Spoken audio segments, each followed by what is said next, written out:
একদিন রাত্রিবেলা আল্লাহর হাবিব বলেন, ও আয়েশা, ওই যে দেখতে পাচ্ছ আকাশের মধ্যে লক্ষ লক্ষ কোটি কোটি তারা দেখা যায়, আমার একজন সাহাবী আছে, ওই সাহাবীর আমলের পরিমাণ ওই আকাশের কোটি কোটি তারাগুলো গুণে শেষ করা যাইতে পারে, কিন্তু আমার ওই সাহাবীর আমল গুণে শেষ করা যাবে না। সুবহানাল্লাহ। মা আয়েশা মনে মনে বলতো তার বাবা আবু বকরের কথা বলবেন। আল্লাহ রাসূল বলেন, আয়েশা, আমার ওই সাহাবীর নাম হলো হযরত ওমর রাদিয়াল্লাহু আনহু। সুবহানাল্লাহ বলেন।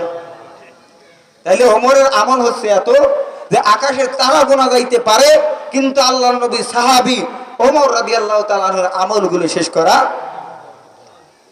এবার মা আয়েশা মন খারাপ করলেন, বলতেছে, আয়েশা কেন তুমি মন খারাপ করতেছ?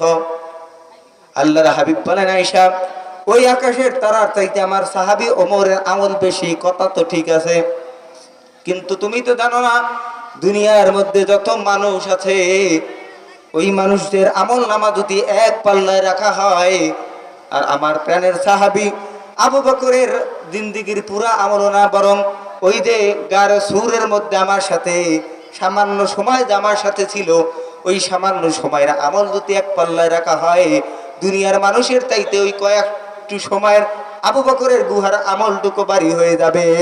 সুবহানাল্লাহ।